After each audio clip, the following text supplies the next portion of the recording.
ఈ రోజున ఐబొమ్మ రవిని తీసుకొచ్చి జైల్లో ఏమో హీరో అయిండు సజ్జనార్ గారు. మీ పేరు మొత్తం ఖరాబ్ అయిపోయింది ఒక్క ఎపిసోడ్ తోటి. తలకిందులైపోయింది. ఐబొమ్మన్ రవిని తీసుకొచ్చి బొక్కలేసిర్రు మీరు. కానీ ఇన్ని రోజులు సజ్జనార్ గ్రేట్ అది ఇది అన్నారు కదా, ఈ ఒక్క అంశంతో సజ్జనార్ పరువు గంగలో కలిసిపోయింది. రియల్ హీరో కాదు కదా, రీల్ హీరో అని కూడా అనేటట్టు లేరు ఇప్పుడు సజ్జనార్. మొత్తం తెలంగాణ ఆంధ్రప్రదేశ్కి పోయి మరి ఇక్కడ ఏం లేదని నేను అంటున్నా. నిజంగా సజ్జనార్ గారికి దమ్ముంటే బెట్టింగ్ యాప్లలో ఉన్న వాళ్ళకి నోటీసులు కాదు అరెస్ట్ చేసి కూర్చోబెట్టండి, జైలులో కూర్చోబెట్టండి. సైబర్ నేరస్తులను పట్టుకోండి. ఇప్పుడు వీళ్ళు ఉన్నారు కదా, ఇది క్లోజ్ చేసినాక మనం మాట్లాడదాము. సో దీనికి మా తెలంగాణ ప్రజలు సమాధానం చెప్పాలి, వీళ్ళు సమాధానం చెప్పాలి. ఐబొమ్మ రవిని తీసుకెళ్ళి పెట్టిరు. ఏమైందండి? ఎవరు దేవుడు అయిందండి? ఇప్పుడు ఎవరు హీరో అయిందండి? ఎంత టాలెంటెడ్ తెలుసా బ్రో ఆయన. SBI పోర్టల్ ఐబొమ్మ ఆగిపోయిందా? ఇప్పుడు ఆగిపోయిందా సజ్జనార్ గారు? ఆగదది. సిస్టమ్ జనరేట్ చేసి పెట్టేసిండు. SBI పోర్టల్ కొత్త ఐబొమ్మ సినిమాలు డౌన్లోడ్ చేసుకోవచ్చట. SBI పోర్టల్ ఏందది? Central government bank, state bank of India.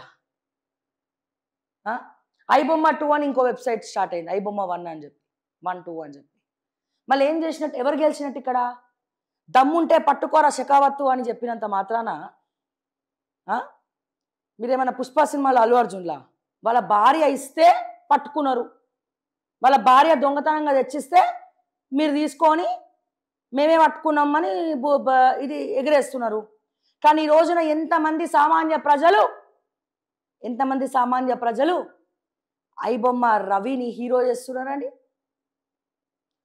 అంతేకాదు చిత్రపూరి కాలనీలో దొంగల్ని తీసుకొచ్చి బొక్కలే సర్జనార్. చిత్రపూరి కాలనీలో ఉన్న దొంగలు ఉన్నారు చూసినావా, వాళ్ళని తీసుకొచ్చి బొక్కలేయండి.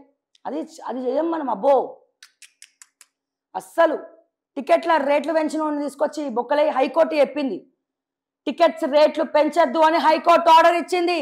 మరి ఏం చేసిండ్రు? మరి హైకోర్టు ఆర్డర్ ఇచ్చినా సరే పెంచిరు కదా, మరి ఏం చేసినారు? నేను అందుకే చెప్తున్నా, ఈ రోజున ఆయనేమో ఐబొమ్మ రవి ఏమో దేవుడైండు. ఇంతమంది ప్రజాదరణ ఉంటే కోర్టులు కూడా జడ్జిలు కూడా ఈయన తరపునే తీర్పిచ్చి బెయిల్ ఇచ్చి బయటికి రిలీజ్ చేస్తారు. తర్వాత ఎవరి పరువు పోతుంది? ఇంత మాట్లాడినాక పెట్టుకొని నా మీద case. I don't care. Okay, అరే సాక్షాత్తు నేనే నా ఛానల్ హ్యాక్ అయినారా నాయన అని పోలీస్ స్టేషన్ చుట్టూ 25 రోజుల నుంచి తిరుగుతున్నా. దేకేటోళ్ళు లేడు, చూసేటోళ్ళు లేడు ఎవడు. అది రీజన్ ఏమన్నా కావచ్చు, జూబ్లీహిల్స్ ఎన్నికలు కావచ్చు, ఇంకేదైనా కావచ్చు. ఒక సామాన్యుడు ఎంత ఎమర్జెన్సీ మీద పోలీస్ స్టేషన్లకు వస్తే అందరు పోతారా బందోబస్తుకు? పోలీస్ స్టేషన్లో FIR ఫైల్ చేసేటోడు ఎవడు ఉండడా? ముందు SHOలో ఓడమ్ముడు పోతున్నాడు. ఏ SHO ఏం రాసకార్యాలు వెలగబెడుతున్నారు, ఎవరితో చేతులు కలిపి దందాలు చేస్తున్నారు, ఎవరితో కుమ్మక్కైతున్నారో మీ పోలీసులలో ఉన్నటువంటి పురుగులు ఉన్నాయే, ఆ పురుగుల్ని ఏరి పడేయండి. తర్వాత పైరసీలకు పట్టిన పురుగులు ఏరుద్దురు. కానీ టికెట్లు రేట్లు దమ్ముంటే ఇప్పుడు నెక్స్ట్ రిలీజ్ అవుతుంది కదా, ఏదో బాలకృష్ణ సినిమా రిలీజ్ అవుతుంది ఇప్పుడు, తర్వాత ఇంకేవో సినిమాలు రాబోతున్నాయి. ఇప్పుడు ఈ మన వారణాసి కూడా రాబోతుంది. ఇటువంటి సినిమాలకు టికెట్లు పెంచొద్దని చెప్పు నీకు దమ్ముంటే. మీకు తెలుసా, తెలంగాణ గవర్నమెంట్, కాంగ్రెస్ గవర్నమెంట్ అధికారంలోకి వచ్చినప్పటి నుంచి వీళ్ళ వెబ్సైట్లు ఏమైనా కూడా వీళ్ళకి తెలియదే. నేను చేసిన స్టోరీ, వీళ్ళ వెబ్సైట్లు ఏమైనా కూడా వీళ్ళకి తెలియదు. నేను గవర్నమెంట్ ఆఫ్ ఎండోన్మెంట్కి సంబంధించినటువంటి వెబ్సైట్ చూపించి 4-5 నెలలు అయింది.